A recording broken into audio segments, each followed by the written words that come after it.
Happy Ouija Wednesday, everybody. I'm Sapphire Sandalo, and welcome to my Twitch. Tonight I am drinking a hot toddy. It is very hot, it's very delicious, and very soothing. So last week I had to do Ouija Wednesday on Tuesday because I was out of town from Wednesday to Friday getting this done. This is called batok, which is a traditional hand-tap Filipino tattoo. I went to Las Vegas with my cousins to go to the studio of the guy who does it. It's very special. It's like a whole ritual and ceremony. And essentially, it's a way for you to physically and visually connect with your ancestors because they also have the same marks. But the marks are also unique to me. And I'll probably make a video explaining everything. But this is technically a curse that I'm wearing on my arm. So don't F with me. Anyways, I am so excited for Ouija Wednesday tonight because I have a very special guest. She's a filmmaker. She's a writer. You probably know her work from Something Scary right now after I left. Please give a warm welcome to Sabina Graves. Woo, hey everyone. Hey, Sapphire. How's it going, Sabina? Oh, it's going. It's busy. It's Halloween time, and so there's no breaks.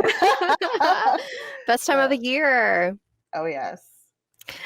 So you mentioned that you have gone to a couple of haunts, are going to a couple of haunts. I have gone to a couple of haunts. So thankfully, one in person, one at home. Early on. What happened? How does that work? Oh, okay. So the one in person was the LA Haunted Hayride. Was one of the first to really adapt to a COVID era haunt experience with a drive-in over in the San Bernardino Mountains.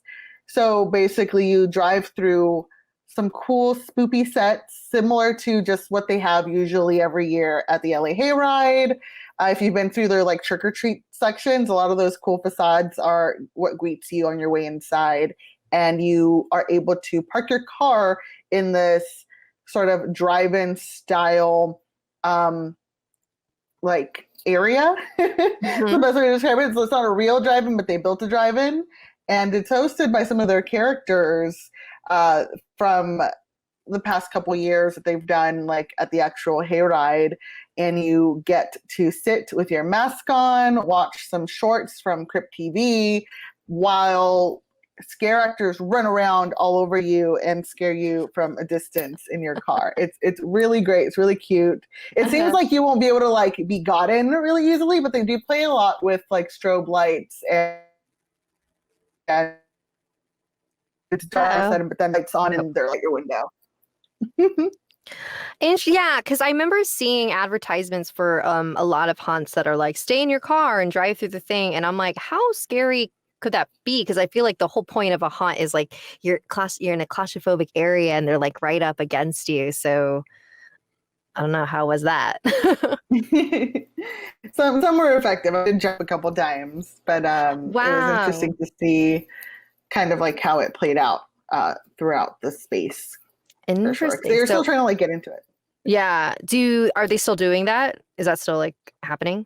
Well, what kinds of stuff do you usually do when we're not in a pandemic for Halloween? I do so many of the things.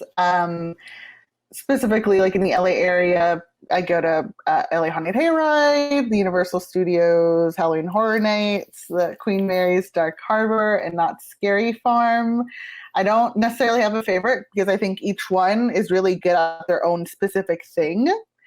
And I miss all the ones that aren't happening this year, Yeah. It sucks that they're not around. Do you usually go to the haunts and stuff? Yeah, the thing that I usually do is the interactive theater type stuff. So I don't know if you've ever been. Yeah, so there's a company called Just Fix It that does a lot of different things. So the Willows and Creep LA. Those are the things that I really like. Because I like when there's a story and you kind of feel you're part of the story and stuff. Haunted Delusion's also a really great one in that wheelhouse. Yeah. Delusion's really freaking good. Just the production quality It's just like, and the different types of things, it's not just like you walk through a thing. They have like, I remember the one I did last was the Blue Blade. I think that was last year. Did you do that one?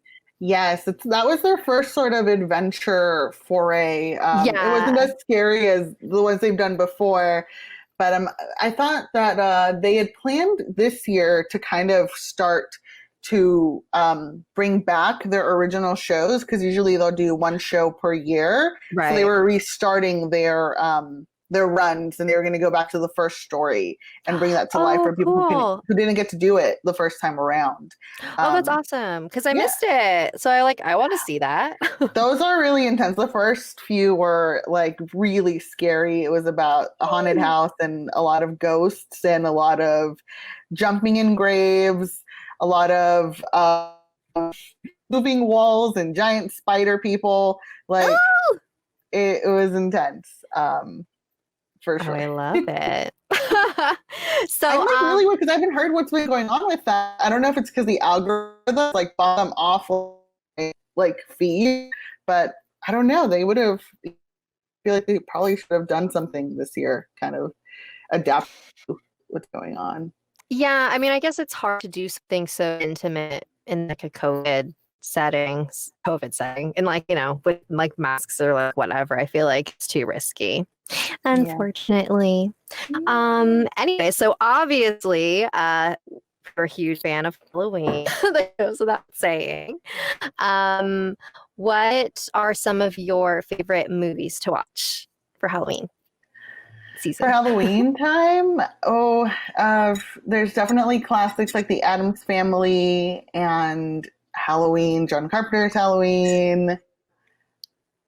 There are a lot of, movies that are like childhood favorites for sure that are definitely always revisited. Beetlejuice, not Hmm. necessarily a Halloween movie, but a really good like get in the mood of spooky fun fair sort of Uh-huh. like feelings. And then obviously like Nightmare Before Christmas. Although I like to wait till the end of October for Nightmare Before Christmas because I am in the camp of people that believe that Nightmare Before Christmas is a Christmas movie.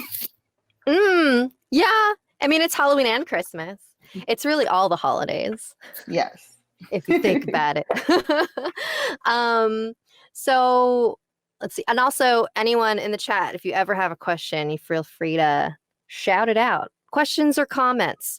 Well, I realize we haven't really talked enough about you. Tell us a little bit about what you do, what you enjoy, so that way the people in the chat know what types of stuff to ask you.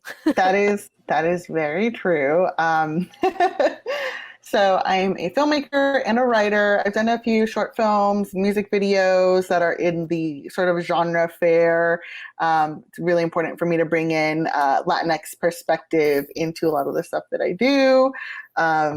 I've had the fantastic opportunity to work with some of my friends on really cool projects, like my friend Leanne, also known as Reina Mora. She's a singer-songwriter, and each video we've done together has been like influenced by cinema in different ways. The last one we did was called Trouble, which was influenced by Vertigo and Alfred Hitchcock, and kind of Oh, cool. at the same time criticizing Alfred Hitchcock's Vertigo because it is taken that movie, which is definitely told through the male gaze, and kind of turning it on its head, and being through the song we tell it through the female gaze. Oh, cool. Currently, I am a writer on Something Scary, so I've done a lot of the recent episodes that people have been seeing.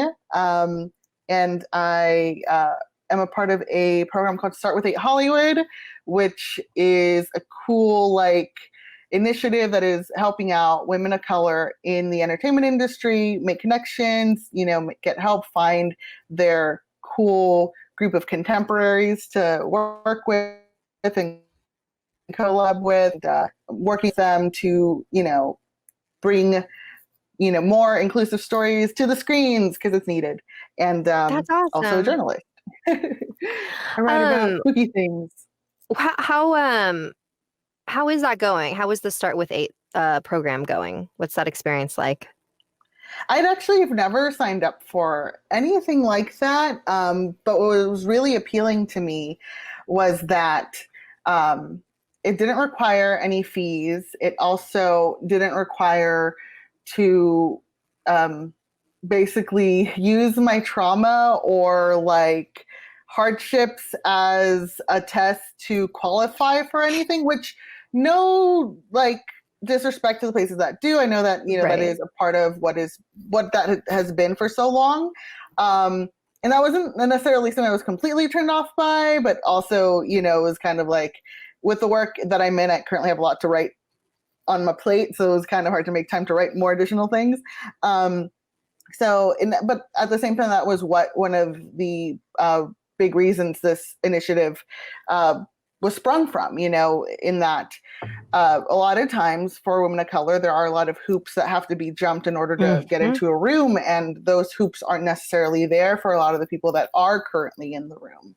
And so it kind of sought to take that aspect of it away. And it really just blew up during quarantine and lockdown, because a lot of people who were trying to find ways to get in touch with more women and women of color to talk to or meet and get to know have been at home and have been able to make time to talk to others. I've been fortunate enough to be able to talk to people at places like Monkey Paw, and I got paired up with C. Robert Cargill, who is the writer for Sinister and Doctor Strange, which is really cool. And he and 7 other mentees and we meet every month and we talk about where we're at creatively and help each other out. And that's been a really like crazy experience. I had no idea was even possible during this time. I was actually very, very upset at the beginning of lockdown because I was supposed to go to my first huge like film festival and didn't get to go. It kind of like the stuff that I was seeking still kind of happened, which was like, yay. Yeah, life finds a way. If we've learned anything from Jurassic Park. And Jeff Goldblum. Yeah, exactly. Well, that's amazing. And that's such a good point about these programs, like, because I feel like, what am I saying? Or I guess, hang on, let me backtrack my thought. So is the program like a mentorship where they're connecting you with people, and then it's sort of like is there actually some sort of structure? Is it like kind of like, here you go, figure stuff out? No, it actually there are a lot of women who are basically doing this for free, and it's incredible because they should be getting like all the funding for this. That are basically organizing all of the applicants. I know that there should be a second wave of the program coming up soon where they will be talking to more women to be a part of it and pairing them up with more people in the industry, whether they're filmmakers, producers, creatives and stuff. And they basically have you fill out a questionnaire of just what you do, the sort of projects and collaborations you're interested in and the sort of fields you want to talk to people in. And from there, they'll match you with people who like fit your wheelhouse. And then kind of between them and the assistants to the people will kind of start to like organize and facilitate your meetings. And you get like a good solid hour for the initial meetings and, you know, see where it goes from there. And I've like literally like as someone who I've been an assistant before, like in like the studio system, it's really cool to see how people at every level, you know, interacts and is so enthusiastic and wanting to help. And like, I think that's also part of like the great thing about the program is that it's not just the people you get paired up with, it's the people that you get to meet and know who are like your contemporaries and, you know, kind of like vibe with and kind of like, decide to maybe mic stuff together and stuff. Yeah, that's awesome. I'm very happy for you. That sounds awesome. So Kiri Toysego F Goat 14. I've said it like wrong a million times. What was your first film? I don't know if you're asking what was the first film that you made or the first film that I've seen. That you've seen. Carrie toys. I can answer the first movie that I've seen in theaters. I don't remember the first movie I've ever seen. But the first movie I saw in theaters, bringing it back to Jeff Goldblum, was Jurassic Park. Oh, nice. Yes. It was terrifying, but amazing at the same time. Like, I have very distinct memories of being in the theater during that and just being blown away by dinosaurs. That was like the start of my dinosaur phase for sure. And what's your favorite dinosaur? Oh my gosh. All of them. All of them. Pterodactyls. Probably. They're like dinosaur bats. Exactly. They are dinosaur. You're right. Power Rangers, they all had like extinct animals as their thing. Was Pink Ranger a pterodactyl? Yeah, like just kind of. Oh yeah. Jurassic Park, and then Power Rangers, and we're back. The dinosaur story, and dinosaurs. The Muppets, the Henson Show with I love that show. You know, like, it was so good. I don't remember watching the finale as a child, but like reading about the finale as an adult, I'm like, I don't know if I want to go there. And I looked it up. Yeah, I saw it like trending one day, and I just like, I need to see it because I don't remember, and it's real sad. Oh no! But like, I don't know. I mean, it's like that's how it should have ended. I think. Yeah, them entering the Ice Age, and they did it right. Speaking of upsetting things, I was trying to transition back to horror, but that didn't work. I mean, I guess horror can be upsetting to some people. Have you seen any good horror movies lately that you'd like to recommend or talk about? Oh, okay. So I know we've talked about a few recently, like Tigers Are Not Afraid, which definitely is a movie to watch, directed by Isa Lopez. And it is like, I think I described it to you as like the Goonies meets, I'm blanking on what I said it meets, but like, it has that sort of like Amblin Spielberg sort of vibe, but in like Latin America, so like almost in the wheelhouse of Guillermo del Toro and like Pan's Labyrinth and stuff, but told through a female perspective. We have a female protagonist over here. Yeah, and it is a movie that deals with a lot of really serious topics that are happening in Mexico and just things that are very current to that, in a fantastical way that's not exploitative. And I described it as Goonies meets like Grave of the Fireflies. I see that. Right? Yeah. Where it's like you, as an adult watching this movie, you are aware of like the full implications of the world these characters live in, but the movie is not about exploiting them through that situation. It's just kids being kids, living their life, and sort of a fantastical horror sort of story within that. And but it is real sad. Very sad. I cried at the end. Yeah. Did you see Grave of the Fireflies too? I saw that recently for the first time, and I like, because it was one of those movies that everyone had told me it's the saddest movie you'll ever see, and I was like, I'll see about that. And I remember just like sitting there after it ended, like not knowing what to do with myself, because I was like, this is like truly the saddest thing. And and the thing that's sad about it is just like, that something similar has happened to real people. There's no way that there weren't orphaned children like that alone in Japan trying to figure life out during that time. And that's what makes it all the more sad to me. Yeah. For sure. And in the same like vein, like that's what makes Tigers Not Afraid sad. Yeah. Because that's happening to children, like real children. Oh man. Any other movies that you have seen recently and have enjoyed? On Shudder, I saw Spiral, which I thought was... Is that on Shudder? Yeah. There are two movies called Spiral. That's the confusing part. There's a movie called Spiral that was supposed to come out this year, which is like the Saw universe, directed or written or starring by Chris Rock. And Chris Rock is in it. and that was supposed to happen this year, but that got pushed, I think, to next year. But Shudder also has a different movie called Spiral, which is just a really interesting horror film about a same-sex couple that moves into a town, I think in the 80s or 90s or the 2000s. I think it was the 2000s. Yeah, it was the 2000s, which is actually important because it kind of like there isn't as much technology and stuff like that, and it very much deals with a lot of the social like issues during that time as well. And I thought it was great because I got to see different characters we don't usually get to see enough of in movies. The ending was, I was a little confused. Not confused, but also just I didn't know how to feel about it.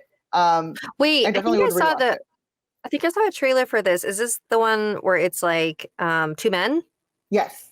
And then they move into a town and it almost feels a little like, I just remember everyone commenting on me like, this is just a gay Get Out. It definitely isn't. Although I feel like it's a lot of people have seen that like as well, kind of try to categorize it as like the gay Get Out, which I think is so kind of problematic to do that because it's like, you know, don't call things that are just trying to show us different perspectives that aren't the usual perspective we see. The Get Out version of that, you know, like the gay Get Out, the Latinx Get Out, the like Asian Get Out, like and I mean, first of all, most horror is like adaptations of Asian horror at this point as well. So it's everything is the something of something. The something of something, yeah. And this is just so wild. It's funny because like I don't know if you've noticed this too, but I feel like now any horror movie that has a very clear message that is somewhat like social or culturally, or some sort of social or cultural message that's very, very clear, it gets compared to Get Out. And what bothers me about that is like, Get Out didn't invent horror being socially aware, but like Get Out definitely changed the game for sure, just because of how like much of a global success it was. But like it's so funny, like what's the movie that came out, Antebellum? It's like, oh, it's like everything just keeps getting compared to it, like it's not as good as Get Out or like whatever. It's like, but it's just like, I like, can we stop comparing everything to Get Out? Get Out was amazing, but like let's stop comparing everything to it. Agree 100%. There are so many horror films. I mean, horror is the genre where a lot of things that people are going through gets exorcised, like literally exorcised, not exercised. I got you. Yeah. So, you know, if you think about movies like Night of the Living Dead, specifically is one of those that, you know, was political in a way. Like, it's so weird to me. There's a lot of people who have always said, oh, don't bring politics into horror, but horror has always had an element of politics in it. Yeah. And I think it's just crazy. I think Us is definitely, someone asked my opinion of Us. Yes. Your opinion of it. Yeah. I really liked Us. I definitely felt like the concept might have been a bit short for a feature film. Like there are certain parts of it where I kind of felt like, okay, we've been lingering in this area for a while. And that's not like necessarily a diss on it. I definitely liked the idea of having the tethered represent the others, or sort of the people you could have been, or people in who you could be in under other circumstances that we kind of like choose to ignore while living our lives and stuff. I think Us is a very interesting movie that I can't wait to see be brought up more in conversation in, I guess, maybe like a post-COVID world where now the divide between a lot of people and socioeconomic status is a lot clearer, and a lot of people are getting put into stressful situations. So I think that movie was very prescient in bringing that to the forefront for sure. Yeah. I think when I saw it, I definitely was a little confused, but I mean, apparently Jordan Peele wanted that. Like, he didn't want to be too clear about what his message was because he wanted it to be like a discussion starter. It's like, what did you gather from it? And in that way, I mean, that's what all art is. It's like you can have the artist tell you what it is, but it's going to affect everyone in a very unique way. And all of it is right. You know, art's just supposed to make you feel something. And all of those things are the correct answer. Oh no, hair stuck in my face. What was that? And like hair stuck in my face. It was like, how dare you? how This is a dare my professional hair. live stream. Oh, someone says exactly. There's so many different social takes on us. That's true. And I think that's what makes like the best movies, you know, when people get something different out of it, depending on like who you are. Like there's movies that have made me cry that other people are like, why? What other movies have you watched recently? I started to watch Haunting of Bly Manor, and What do you think? I'm not a fan. I kind of Did you like Hill House? I did like Hill House a lot. I did earlier this year watch an adaptation of The Turning of the Screw, directed by Floria. I can't pronounce her last name. I'm not gonna butcher it. So, just gonna say it's a female filmmaker took on the project of The Turning, and it was a movie. I don't think the issue with the movie is the filmmaking in the same way with Haunting of Bly Manor. I'm not entirely sure if the story itself is the most engaging. Because even in a 2-hour movie, it already felt like it had just kind of dragged. So I've actually been on the fence about watching. My husband has been putting it on while I've been writing, and he's kind of into it, I think. But for me, like I'm kind of just either writing or playing Animal Crossing while it's on, because I keep wondering. I'm like, do I really want to? Like, I know what's going to happen, and I know that Mike Flanagan does a really good job of taking stories you might already know and kind of changing them up a lot. So I'm only mildly interested in seeing like how he kind of changes it a bit, but I already know a lot of the mystery, and it already kind of feels like it's dragging, and I'm on episode 2. So I mean, I might like kind of be present in the room if more of it is watched. You'll just indirectly watch it. I'll just indirectly watch it, and but I think it's the story. The story kind of feels like it's tired. It's 100 pages, I think, the novella, the original one. So, oh, you read the original? Not recently. Oh, but you know like what is going to happen. Interesting. Okay, yeah, I know nothing. And the movie itself too, just that I saw also. Got it.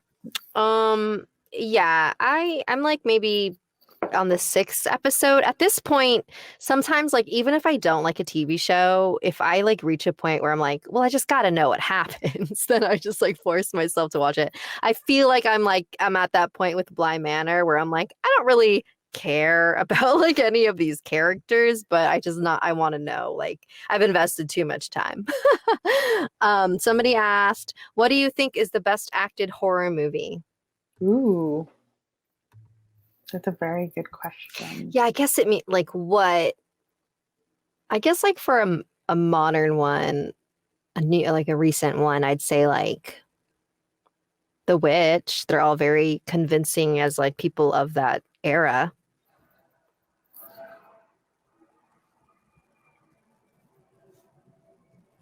Yeah, I mean, that's a hard one, right? I am a really big fan of The Shining, Stanley Kubrick's The Shining, although I don't endorse his methods on how he got some of those performances, specifically from some of the cast. I obviously did not know until I was an adult, but you know, you have Shelley Duvall and Jack Nicholson just being incredible. What was the only one I know about that movie is the woman that he made her do that one scene like hundreds and hundreds, like 100 Yeah, times or something. to the point of like What exhaustion. what were the other things he made them do? I think Kubrick, and there's a lot of just male filmmakers historically, for a big portion of time in cinema history, kind of were enabled and allowed to get performances out of their actors in harsh ways that now aren't necessarily okay. I mean, they never were okay, Yeah. but now we're able to like look back and kind of Be like, why? why did we do this? Like Alfred Hitchcock, he also used some really wild methods. Yeah. And William Friedkin on The Mhm. Exorcist, just shooting off guns randomly and like not telling them like what was about to happen. It's just kind of like at what point? At a point, it becomes abuse because Yeah. like the whole point of acting is that you should trust your actors to get the reaction or the emotions that like you need out of them. And if you need to like rely on these weird methods, then maybe you're not a good director. Guys, Guys, yes. Ugh. But, I mean, The Shining had excellent acting. I mean, going back to like modern stuff, Lupita Nyong'o in Us was incredible. Mm-hmm. Just there were so many performances, I think, that year too, where a lot of actresses in horror, a lot of people were like, they should be nominated for Academy Awards. You had Lupita in Us. You had the lead in Hereditary, Toni Collette, who also in that was incredible. Florence Pugh in Midsommar, I thought was amazing. I genuinely didn't know she was not American until after that movie, and I was like, what? She was so convincing. And she made me feel so sad. And also so empowered at the end. Yeah, exactly. I don't. A lot of people did not like that movie. I really liked it. Yeah, no, I thought it was great. Daytime horror, like it was pulled off so well, and a lot of the commentary that it had was just delightful. I actually got to see that with two of my good friends, Joelle and Danny. So it felt extra powerful to watch with women for sure. Yeah, it felt like more of like a communal experience. I love it. That when I first watched, I've seen it a couple times, but the first time I watched it, which was in theaters, I had this really awkward experience because halfway through the movie, this woman it was like stadium seating. So, you look down, the person's right there. And she kept pulling out her phone and looking at it. And I was like, look, like it was distracting me, but like, I'm not a person to call people out on stuff. Like, I'm just not a person to make a scene. So I was like, Sapphire, just like leave it alone. But she kept pulling it out and it was really ruining the movie for me. And I looked over, I was like, okay, let me see, like, isn't it like, texting an emergency, whatever. She was on fucking Instagram. So I was like, okay, I need to say something. And I never do this, but I like leaned over and I was like, put away your phone. And she like didn't do anything. And so I was like, okay, I'm just going to like tap her chair with my foot. But because it was a dark theater, I overshot and I ended up just like kicking her chair really hard. And then she turned around and was like, did you just fucking kick my chair? And she's like yelling in this like packed theater. And I was like, can you put your phone away? And she was just like, this is an emergency. Like, how dare you? And she was like yelling at me. And I was like, I didn't mean to kick your chair, but like, just put away your phone. And then so she got up. And then I believe it was her partner with her that left with her.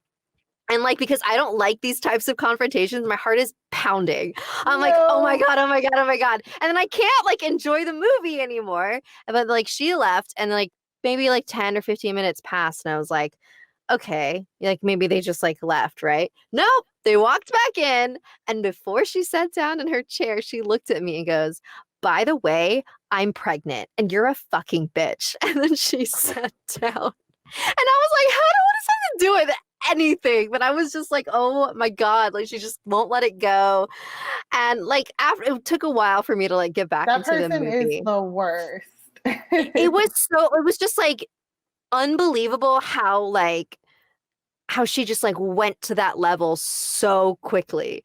And then like after the movie, I was so worried she was gonna say something after the movie, and I'm just like sitting there awkwardly. And because it was like an early screening of it, they handed out these forms where they want your opinion on shit. I don't know, you've probably like filled one of Those those out. crowds are so weird. You Yeah. get the wildest people in those crowds. So like I'm filling out my form, and like because she stands up and I'm just like eyes on the paper. I'm like, please don't talk to me, please don't talk to me. But she like walked away. But I even then though, like even though I was interrupted in the middle, I still liked the movie. So Good. she didn't completely ruin it. But I'll never forget her because I was just like traumatized. I was like, what's yelling at Instagram me? emergency? What kind of Instagram emergency are you having? Exactly. And I was like, if it truly was an emergency, you would have just left or like figured out. I don't know. I was just like, I can't stand people. That is, Anyways, that was my midsummer now you won't experience. experience anything like that. only I know, only it's your like- significant other next to you on the phone. Yeah. I can't think of midsummer without thinking about that lady. Anyways, enough about her. Is there anything else you'd like to talk about tonight? Spooky decor. Yes.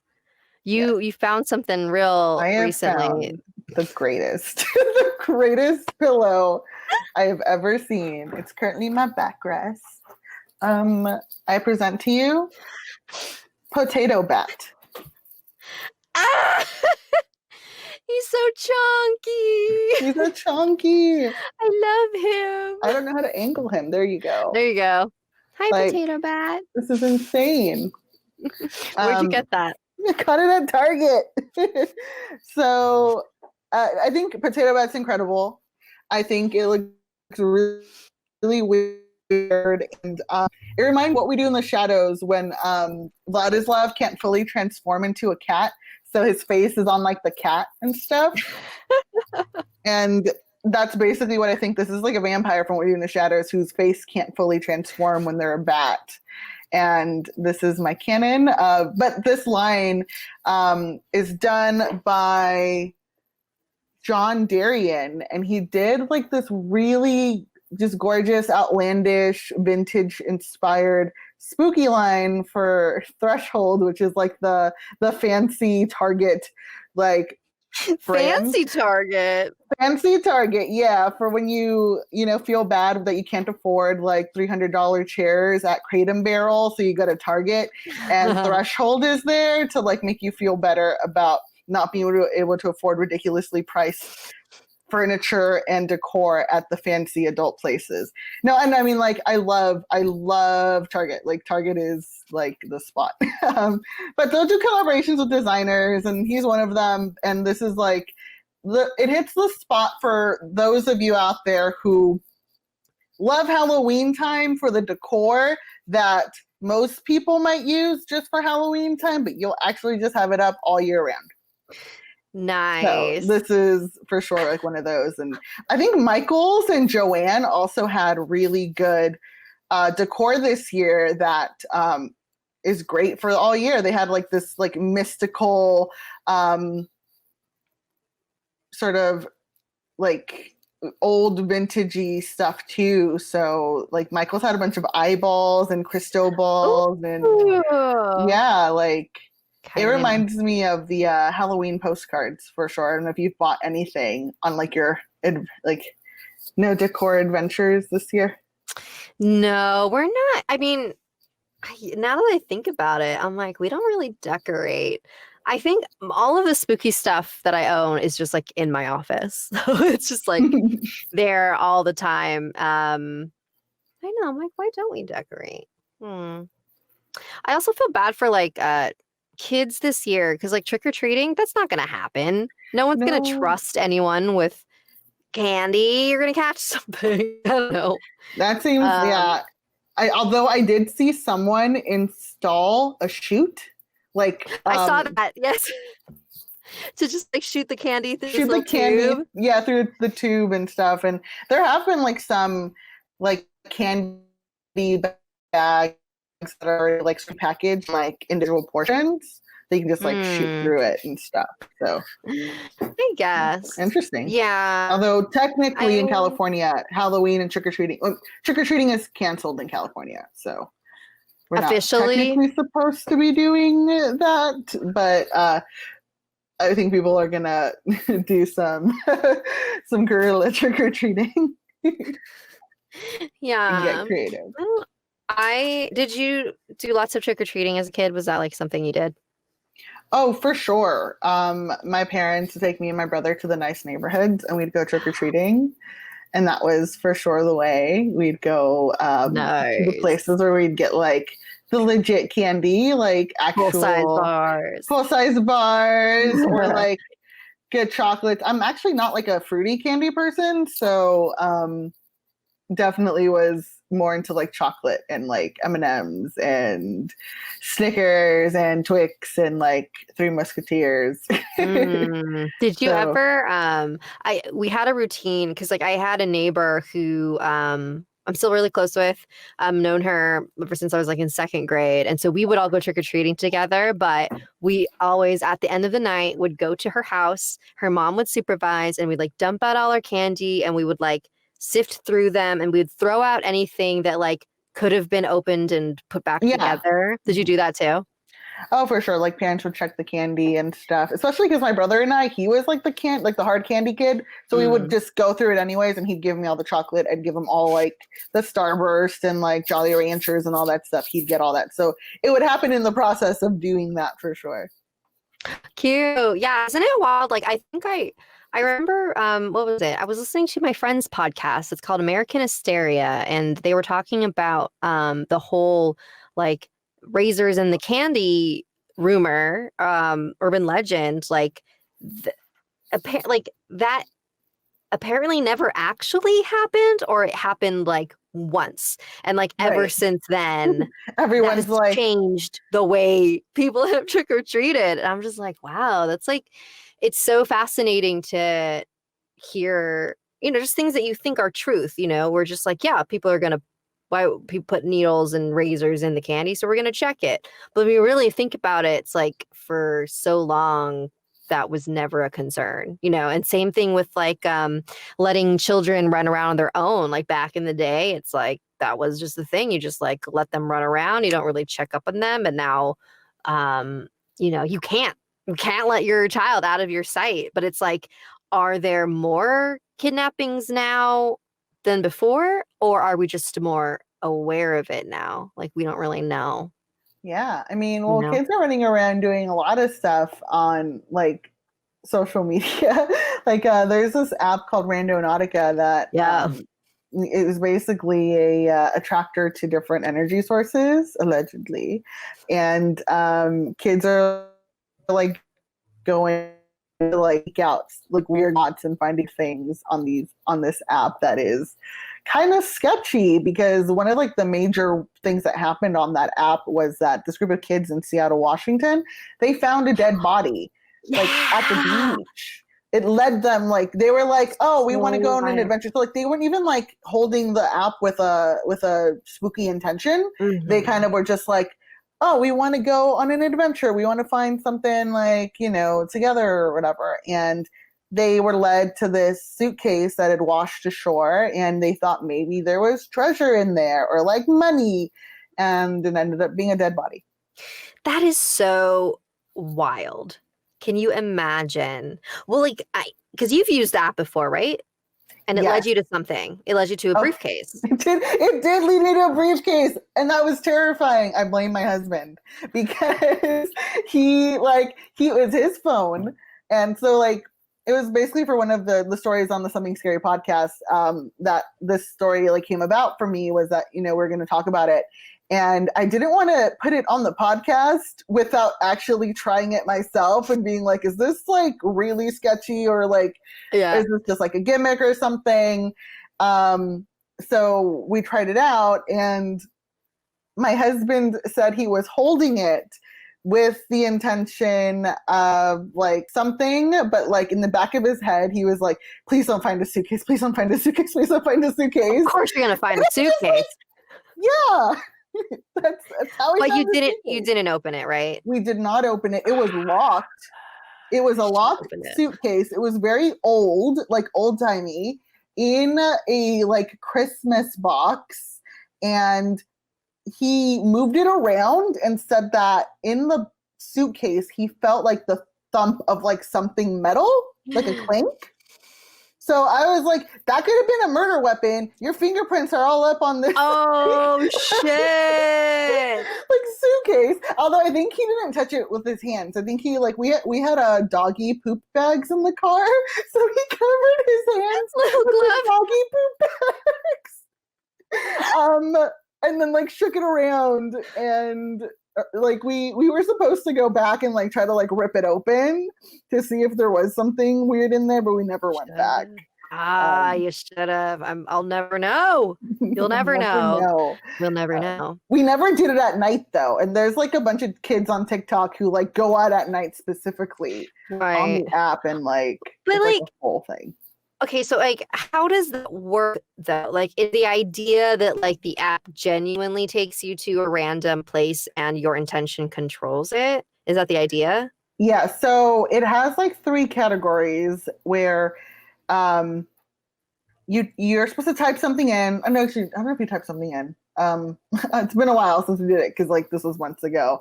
But basically it'll either take you to a place with negative energy or a lot of energy, or like do a random. So it'll be either or depending on what your intention is while you hold it, and it'll give you different spots. And you basically let it guide you there, and you will find something related to what you intended while holding the app. I guess basically the idea of like allowing the energies around us that are paranormal to kind of enter a digital space and see if they will take us anywhere, allegedly. Wow. Interesting. Although with the body thing though, that was wild. That's hard to. But then here's the thing though. I feel like that was very rare. Yeah. Right? Like there's only one body that's been found using this app. So like if there really was something going on with this app, I would feel like more things we'd be finding more weird shit. Or maybe everyone is finding weird shit and it's people are finding like weird stuff. Like there's one where this lady ran out of the forest like in like a nightgown, shrieking at the kids doing it, apparently. hell. Yeah, and then there's another one where kids were led to abandoned campgrounds with discarded clothing. So there's weird stuff in there. That's like a thing that it's being really gotten into, and people are bored during quarantine. Right, So we're kind yeah. of like getting deep. Although I feel like I don't know if it's still a thing at this point. Yeah, I don't know if people are still on it. I'm curious to use it, but I'm also like very scared. Yeah, I think we decided to use it not at our place, like back when we lived in a different place, because we were like, we don't want it to make our place to know where, like lead people to us on accident, because we started using it from our like starting point of our place.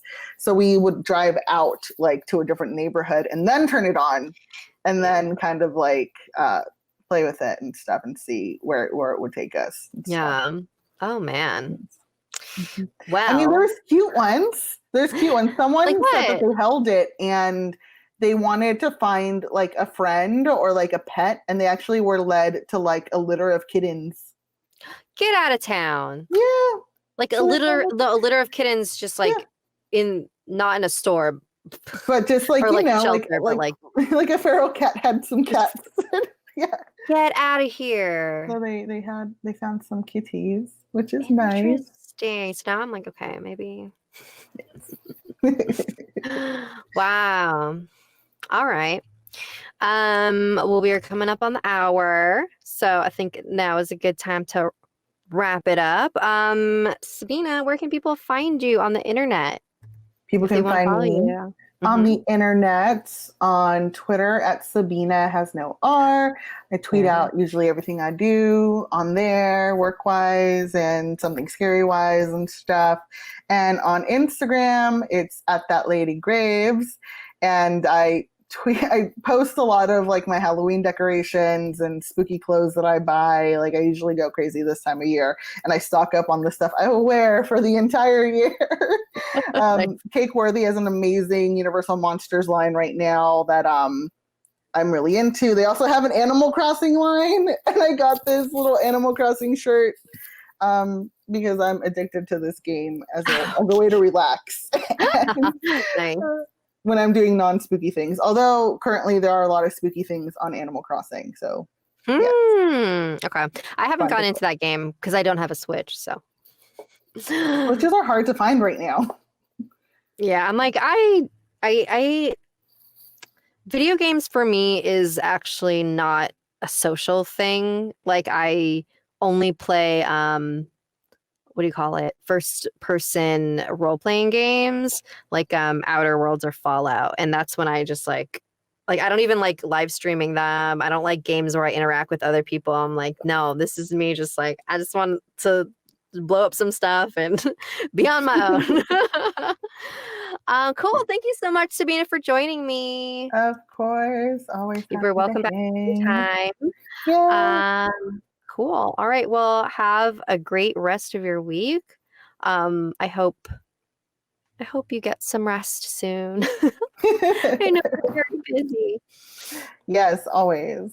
And it's always fun to hang out and be endorsed by the Satanic Church. Oh my God! We Yes. talk about that. Oh my God! The panel we did at the Salem